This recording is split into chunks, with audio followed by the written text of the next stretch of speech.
welcome back to a brand new episode of Monday Night Raw and a review to the show. And let me just say, this was not the best WrestleMania go-home show to Raw. Not gonna lie, I expected way more from this Monday Night Raw episode, especially since this is a go-home episode to WrestleMania, so kind of disappointed there. But before we get into this video, drop a big thumbs up down below. Hit the subscribe button because I'm on the road to 500 subscribers. Really appreciate it there if we get there before the end of 2025. Anyway, let's hop into today's video. And I do have a pounding headache, so that does not help it either. And we did get a lot of recaps, which I did not take pictures of recaps because I don't like taking a lot of pictures of those recaps. You know what I'm saying? Yeah. Anyway, they showed the Jay versus Gunther promo from last week after the Gunther annihilation of Big Jim. Anyway, Gunther came out earlier than he was supposed to, according to Michael Cole, and Michael Cole got in the ring and started interviewing him. And honestly, the crowd started getting on Gunther's nerves and saying, "I'm in full control. I'm in full control." And he said, he grabbed the microphone from Michael Cole, said, screw this interview, screw Jey Uso, screw everything he stands for. And basically was just hating out. It was being the biggest Jey Uso hater. And says, when I was covered in Jimmy's blood last couple weeks ago, I felt in full control. And I can't wait to call my mother and tell her how good it feels to beat you at WrestleMania, and I'm in full control. And Michael Cole before this was trying to say, remember last year when you thought you were in full control and you kept taking advantage of Sami Zayn, but Sami Zayn ended up taking control of you because you weren't in full control. And I've been trying to mention this since day one of this Jey versus Gunther feud, and he said, no, I'm self-control. It's gonna happen the same thing as last year. Anyway, I just can already picture it in my head. Anyway, it was Bayley versus Liv Morgan. This was a pretty good match. Liv doing the drop kicks, doing I think it was a Russian leg sweep, and then Bayley slamming Liv Morgan into the steel steps, rolls up that sun slip thing into the corner, the Bayley to belly. Then somehow Raquel Rodriguez got in the match. Anyway, Liv Morgan hit a spine backbreaker. What's it? Backstabber onto Bayley, but then went for a Oblivion on Bayley, but Lyra was holding Bayley, so Bayley took advantage by rolling Liv Morgan up and winning the match, so that was pretty cool. Anyway, Rhea was basically saying how she's going to take her revenge on how she just was a crybaby to get in the match, and basically she's going to get revenge on Io and Bianca getting her Women's World Championship back, and she did throw a shot at Io saying, "You hope you enjoy that championship while it lasted." So that was a very direct shot at Io Sky, and I think something deeper gonna go down. I don't know what it is, but it's gonna be something. It's gonna be crazy. It's gonna be crazy. Next was a match that I did not expect to be that good. It was Julius Creed versus Rey Mysterio. This was a phenomenal match. This match actually showed how good Julius Creed is in the ring. It showed his potential, showed his ability, his things and stuff. Like he did his nasty clothesline, threw Ray outside the ring. Ray's foot got caught and Julius took advantage. Somehow doing this stuff, but of course LWO got involved, accidentally knocked over Julius, and then the whole team just got cut out. And then this was a nasty thing. Julius went flying into the LED ring post, and it sounded like a bomb went off. I'm not even joking, bro. Ray doing his stuff. Looks like he's never aging day in his life. But of course, El Grande Americano came out to help Julius, and Rey Mysterio was being so disrespectful. First, he's a deadbeat, and now being disrespectful to the luchador culture. Unbelievable. You know what I'm saying? That's unbelievable to me, if you ask me personally. But of course, did not win. Tried to do a roll up, but then Julius Creed accidentally knocked out El Grande Americano. But what's his name? Rey Mysterio hits 619, Froggy Splash, 1, 2, 3, he wins. But of course, El Grande Americano put some more metal in his mask, headbutted all the LWO members, and was standing tall after doing a headbutt from the tippity of the top with the metal piece in his thing. And El Grande Americano stands tall once again.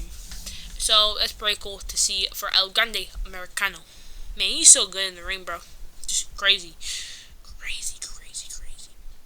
Anyway, War Raiders, I don't even know what they said. Something about New Day trying to end their career or something. How am I yawning? This segment's not even done. That's crazy. Anyway, we had the AJ Styles vs. Karrion Kross match. Now, let me just tell you, I love Karrion Kross's gimmick, bro. Let me explain. This guy literally got tights made by the same person AJ Styles goes to make it his tights. That's crazy. And I did see a thing where Karrion switches his hairstyle to whoever he's feuding with or trying to focus on or something. And this just took it to a next step, and one of the most unique, interesting characters I think we've ever seen in the WWE, because I don't think I've ever seen anybody do this with their hair or do something with their gimmick, try to look like them, the person they're going after, which is interesting. But of course, this was a decent match. AJ landing face first on the hardest part of the ring. And then I thought Karrion Kross got actually injured here, and I'm glad he didn't get injured, but he was just playing it. Ended up taking advantage, hitting AJ with a nasty forearm to the face, making it the biggest sound of the world, and did a little shimmy. And then, of course, AJ hit this nasty, phenomenal thing. Then, out of nowhere, apparently AJ has superpowers where he can sense someone coming from the back of him, because he was about to get hit with the cross hammer, but then he just ducked down for ever reason. He must have Spidey sense or something like that, bro. The Spidey sense be kicking in at the right times. But then ended up getting hit with, and then ended up Karrion Kross getting hit with the phenomenal forearm. 1, 2, 3, AJ Styles ended up winning. And then Logan Paul came out, got in a fight with AJ Styles, hit him with the impulsorizer, which makes me think Logan Paul is losing, because for the third straight week in a row, AJ Styles gets put out and sat out with the impulsorizer. I think that's what it's called. I don't remember at this point, bruh. Next up, Jey Uso came from the crowd. He never yeet until the end. He was shaking Pat McAfee and Michael Cole's hand, and it looks like what he got. He got a new neck tattoo. Bro, I be noticing everything, bro. I always be noticing if Jey Uso got new tattoos or any wrestler got new tattoos. I always be the first one to notice, bro. I'm not even joking. Maybe I am, maybe I'm not, but I always be noticing when a wrestler gets a new tattoo because it's noticeable. And this one's very noticeable because only Jimmy had the one on the neck tattoo, but now he has this new neck tattoo. Bro, we're going to be seeing Jay with a full body tattoo soon, head to toe. Anyway, main event, Jey Uso got the crowd hype, and was basically saying how he's going to beat Gunther at WrestleMania, and he's going to lock in for us. He's lock in for him, and he's going to lock in for Gunther. And that was basically it. Anyway, the Judgment Day attacked Braun Breaker for absolutely no reason. There's my boy Dom, which ended up not working out well for Dom in the next couple minutes. Anyway, we had Penta versus Finn Balor. Can we take? Finn Balor. And that's just a headache kicking. Holy. Anyway, we had Penta versus Finn Balor. Pretty good match. Penta doing his classic stuff. This was a nasty backstabber. Of course, the sling bladey thing. But of course, the Judgment Day did not get involved because Braun Breaker was almost sacrificed again. Almost gave a sacrifice to Carlito, because Carlito almost was sacrificed once again to get speared by him, but he ran out on the other side, and Braun Breaker ran in the ring, attacked Finn Balor, and then the Judgment Day just double teamed Braun Breaker. But somehow, even still, running away from Braun Breaker's running spear. Somehow he still gets hit with the spear, but he didn't take all the impact. But Braun Breaker got tossed out the ring. Penta went flying, and yeah. I can't wait for this fatal 4-way match. This fatal 4-way match is going to be cooked, and I can't wait to see another sacrifice of Carlito get for another Monday Night Raw special. Next up, we got CM Punk. Next up, the wise man Paul Heyman. While Roman Reigns pulled up and he was jealous, he walked straight to the ring, and he didn't even grab the microphone from Paul Heyman. Grabbed the microphone from the ring announcer and said, "Hey, Sacramento, would you ever betray me? Would you ever portray your tribal chief?" I mean, someone portrayed their tribal chief, and he pointed at Paul Heyman and said, "Wise man, why did you betray me? Explain. Why?" He said, "Well, Paul, well, you see my wise man, it's my tribal chief. I owe Punk a favor." And he said, "I don't care about your dumb favor, Paul. I don't care about your dumb favor. Your favor could mean absolutely junk to me. I don't care. Now, how am I? Now, this favor don't mean nothing to me. I'm getting the last bit of it. I have no wise man now at WrestleMania."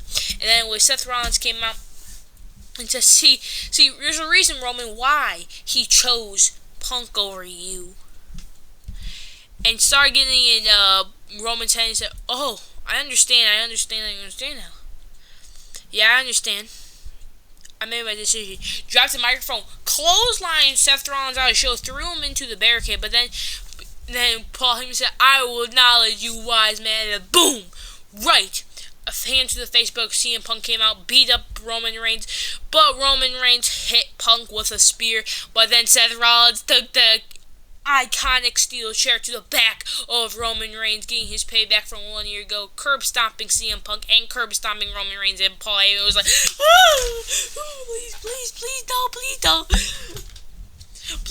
please no, and this was the end of Monday Night Raw. Seth Rollins staring into the soul of Paul Heyman. I said this was a W. No, it wasn't. It was boring. That's literally the title. It was a pretty boring episode of Monday Night Raw. And pretty disappointing for the last Monday Night Raw of until WrestleMania. And basically the 2024 season. I would say that pretty much.